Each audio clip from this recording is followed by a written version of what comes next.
Saya ingin ke Pak Kiai. Pak Kiai, ini kan kita ketahui ada beberapa wilayah di Indonesia yang daftar tunggunya udah sampai 20 sampai 30 tahun, bahkan ada salah satu wilayah kalau nggak salah Kalimantan Selatan ini sampai tahun 2055. Ya. Ini bagaimana Pak mereka menjelaskan, memberikan katakanlah kesabaran, kebesaran hati mereka seperti apa Pak? Ya, yang pertama bahwa bagaimanapun juga harus mengikuti jalur, mengikuti aturan dan kesempatan ya. Yang paling penting orang sudah berniat dan berusaha, itu yang pertama. Yang kedua, ini tentu menjadi amanah buat kita semua, terutama pemerintah bersama DPR untuk mengupayakan memecahkan masalah ini dengan lobby tingkat tinggi ke OKI, ke pemerintah Arab Saudi ya.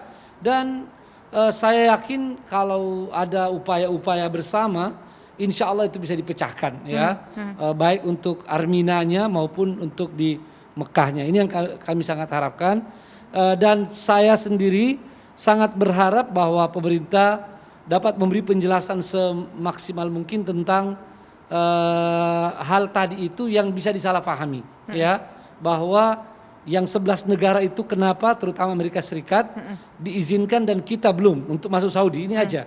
Dan ini tidak serta-merta Kementerian Agama. Ini sebetulnya kita harapkan pemerintah kita ya, dari Bapak Presiden, Wakil Presiden dan Menteri Luar Negeri bagaimana bisa memberi penjelasan, dan Menteri Kesehatan tentunya. Nah, yang terakhir saya berharap kalau bisa jamaah haji jangan tarik uangnya lah. Ya. Kenapa? Agar tetap niatnya itu tetap ada dan usahanya.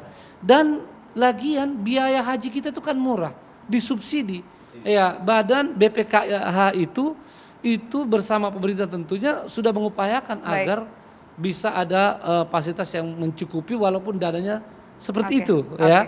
Karenanya kalau saya menyarankan jangan ada jamaah yang menarik dananya, sudah insya Allah. Tercatat. Terima kasih. Pak Yandri, terakhir bagaimana memecahkan persoalan ini Pak Yandri? Singkat Pertama saja. saya usul masalah kuota tadi ya.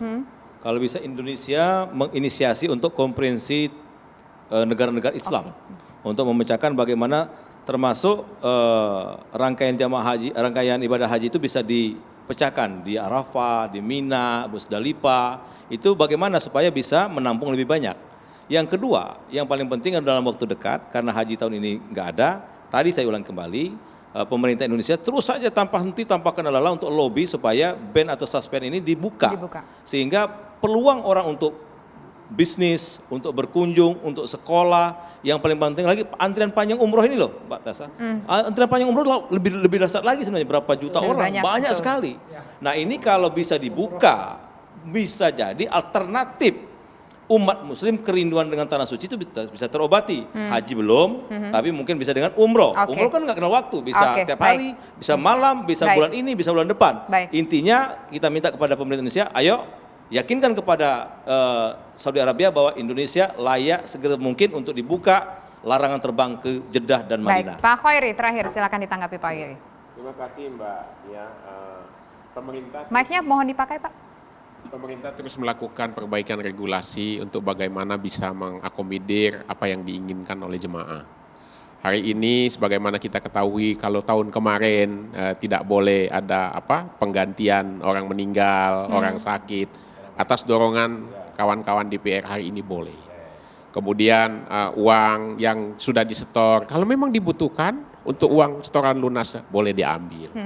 Nah, memutus mata rantai panjangnya antrian ini adalah dengan cara bagaimana kita membuat regulasi itu semaksimal mungkin. Usia harus kita batasi 18 tahun berangkatnya, mendaftarnya juga kita batasin. Ini cara-cara kita semua. Maka itu sekali lagi saya sampaikan dalam kesempatan ini, percayalah masyarakat Indonesia, pemerintah tidak akan menterlantarkan, tidak akan mengecewakan jemaah, kecuali tidak bisa dijangkau oleh pemerintah Indonesia, karena itu ada domain pemerintah lain. Terima kasih. Terima kasih Pak Khoiri, terima kasih Pak Yandri, terima kasih juga Pak Kiai Zaitun Rasmi dan pemirsa demikian kebersamaan kita dalam program Dua Sisi malam hari ini. Saya Risa Noveni, selamat malam, sampai jumpa.